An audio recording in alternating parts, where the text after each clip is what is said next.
Hi friends, ఎలా ఉన్నారు? అందరూ బాగున్నారా? ఇండియన్ ఎంబసీ నుంచి ఒక బిగ్ అప్డేట్ అయితే వచ్చింది. ప్రజెంట్ సౌదీ ట్రాన్స్లెస్ వీసాలు ఆపేస్తున్నామని ఒక అప్డేట్ అయితే ఇచ్చింది. ఈ అప్డేట్ వచ్చిన తర్వాత చాలా మంది కువైట్ నుంచి ఇండియా వెళ్ళే వాళ్ళు, ఇండియా నుంచి కువైట్కి వచ్చే వాళ్ళకు ఒక డౌట్ అయితే ఉంది. ట్రాన్స్లెస్ వీసాలు ఎందుకు ఆపింది ఇండియన్ ఎంబసీ?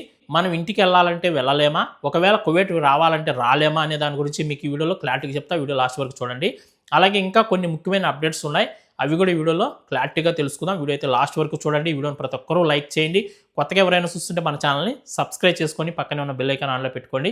మనం పెట్టే వీడియోస్ మీకు ముందుగానే నోటిఫికేషన్ అనేది వస్తూ ఉంటుంది. ప్రజెంట్ మన ఇండియన్ ఎంబసీ ట్రాన్స్లెస్ వీసాలు ఎందుకు ఆపిందంటే, సౌదీలో హజ్ యాత్ర అనేది ప్రారంభం కాబోతుంది. ఈ హజ్ యాత్ర ప్రారంభమైందంటే ఎక్కువ మంది హజ్ చేయడానికి వెళ్తారు. మక్కా మదీనాకు చాలా మంది ఈ టైంలోనే ఎక్కువగా వెళ్తూ ఉంటారు సౌదీకి. ఈ ట్రాన్స్లెస్ వీసాలు ఆపకపోతే సౌదీ విజిట్ చేయడానికి వెళ్ళేవాళ్ళు, హజ్ చేయడానికి వెళ్ళేవాళ్ళు అందరూ కూడా ఈ బార్డర్ల దగ్గర రద్దీ ఎక్కువగా ఏర్పడుతుంది, హజ్ యాత్ర చేసే వాళ్ళకి ఇబ్బంది కలుగుతుంది అనేసి ఈ ట్రాన్స్లెస్ వీసాలు అనేటివి ఏప్రిల్ 15వ తారీఖు నుంచి తదుపరి నోటీస్ వచ్చే వరకు ఈ ట్రాన్స్లెస్ వీసాలు అనేవి ఆపేస్తున్నాము. మీరు ఎవరైనా కువైట్ నుంచి ఇండియా వెళ్ళాలనుకుంటే ట్రావెల్స్ వాళ్ళను కాంటాక్ట్ అయ్యి ప్రాసెస్ అంతా అక్కడే చేసుకొని వెళ్ళండి అని ఇండియన్ ఎంబసీ అయితే తెలియజేస్తుంది. కువైట్ నుంచి ఇండియా వెళ్ళే వాళ్ళకు, ఇండియా నుంచి కువైట్కి వచ్చే వాళ్ళకు ఎలాంటి ఇబ్బంది అయితే లేదు.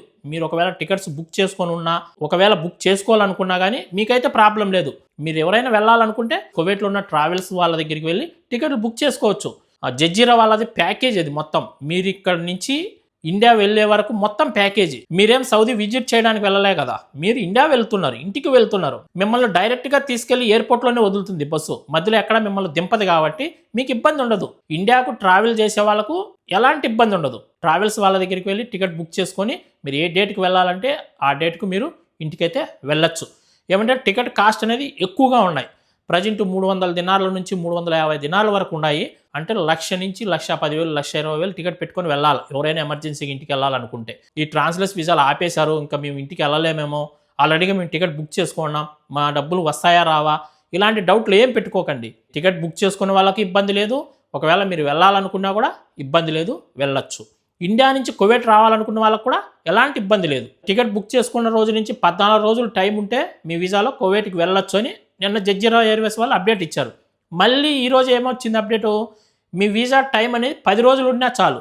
మీరు టికెట్ బుక్ చేసుకున్న రోజు నుంచి, అంటే మీరు ఫ్లైట్ ఎక్కే రోజు నుంచి మీ వీసా టైం 10 రోజులు ఉన్నా కూడా మీరు కువైట్కి వెళ్ళొచ్చు, ఎలాంటి ఇబ్బంది లేదు అని జజీరా ఎయిర్వేస్ వాళ్ళు మళ్ళీ అప్డేట్ అయితే ఇచ్చారు. ఇండియా నుంచి కువైట్ రావాలన్నా, కువైట్ నుంచి ఇండియాకు వెళ్ళాలన్నా ఎలాంటి ఇబ్బంది అయితే లేదు. డబ్బులు ఎక్కువైనా పర్లేదు, మేము పెట్టుకుంటాము, మేము కువైట్కి వెళ్తాము, కువైట్ నుంచి ఇంటికి కూడా వెళ్తాము అనుకున్న వాళ్ళు ఎలాంటి ఇబ్బంది పడాల్సిన పని లేదు, మీరు జర్నీ చేయొచ్చు. ఇంకా రెండో అప్డేటు, మీ అకామా రెన్యూల్ చేసుకోవాలనుకుంటే, ఒకవేళ మీ పాస్పోర్ట్ టైం అయిపోయినా కూడా మీరు అకామా రెన్యూల్ చేసుకోవచ్చు అని కువైట్ గవర్నమెంట్ ఒక అప్డేట్ అయితే ఇచ్చింది. ఇది చాలా చాలా మంచి శుభవార్త. ఎందుకంటే ఇప్పుడున్న సిచ్యువేషన్లో పాస్పోర్ట్ టైం అయిపోయిందంటే కనుక మళ్ళీ ఆ పాస్పోర్ట్ రెన్యూల్కి ఇవ్వాలి, ఆ పాస్పోర్ట్ రెన్యూల్కి వెళ్ళి రావడానికి చాలా లేటు పడతాయి. ఎందుకంటే ఫ్లైట్లు తిరగలేదు కాబట్టి దాన్ని దృష్టిలో పెట్టుకొని కువైట్ గవర్నమెంట్ మీ పాస్పోర్ట్ ఎక్స్పైర్ అయిపోయి ఉన్నా కానీ మీరు ఇండియన్ ఎంబసీకి వెళ్ళి ఒక లెటర్ తీసుకొని ఆ లెటర్ పైన ఎంబసీ స్టాంప్ వేసుకొని వచ్చారంటే మీ అకామా రెన్యూల్ చేసుకోవచ్చు. పాస్పోర్ట్ ఎక్స్పైర్ అయిపోయి ఉంటే, మీ పాస్పోర్ట్ రెన్యూల్ టైం దగ్గర పడి ఉన్నా కూడా మీ అకామా అనేది రెన్యూల్ చేసుకోవచ్చు. కానీ మీరు కంపల్సరీగా మన ఇండియన్ ఎంబసీకి వెళ్ళి ఒక లెటర్ తీసుకొని ఆ లెటర్ పైన ఇండియన్ ఎంబసీ స్టాంప్ అనేది ఖచ్చితంగా వేయించుకొని ఆ లెటర్ తీసుకొని జవదాత్కి వెళ్ళి మీ అకామాను రెన్యూల్ చేసుకోవచ్చు. ఇంకా మూడో అప్డేటు, కువైట్లో భారీగా చెకింగ్లు అయితే జరుగుతూ ఉన్నాయి. కువైట్లో అకామాలు లేని వాళ్ళు, ఒక తాన అకామా ఉండి ఒక తాన పనిచేసే వాళ్ళు, వీళ్ళందరూ కూడా చాలా జాగ్రత్తగా పనులు చేసుకోండి. నిన్న ఒక్కరోజే జహరాలో 47 మందిని అరెస్ట్ చేయడం అయితే జరిగింది. సూన్ అకామా కలిగిన వాళ్ళను 22 మందిని, ఖాదిం అకామా కలిగిన వాళ్ళను 18 మందిని నిన్న జహరాలో అరెస్ట్ చేయడం అయితే జరిగింది. వీళ్ళ అకామా ఒకతాన నుండి వీళ్ళు ఒకతాన పనిచేస్తున్న వాళ్ళు, కొందరికి అకామాలు టైం అయిపోయిన వాళ్ళు, ఇలాంటి వాళ్ళందరినీ నిన్న ఒక్కరోజే జహరాలో 47 మందిని అరెస్ట్ చేయడం అయితే జరిగింది. మీ అకామా అయిపోయి ఉన్నా, మీరు అకామా రెన్యూల్ చేసుకోకుండా ఉన్నా, ఒకవేళ మీ అకామా ఒక తానుండి మీరు ఇంకొక ఏరియాలో పనిచేస్తున్నా కానీ కొద్దిగా జాగ్రత్తగా పనులు చేసుకోండి. చెక్కింగ్ అయితే భారీగా జరుగుతూ ఉంది. ప్రతి ఏరియాలో కూడా చెక్కింగ్ అయితే చేస్తున్నారు. రోడ్ల మీద ఎక్కడంటే అక్కడ బండ్లు ఆపేసి ప్రతి ఒక్కరి సివిల్ ఐడి కార్డు చెక్ చేస్తున్నారు.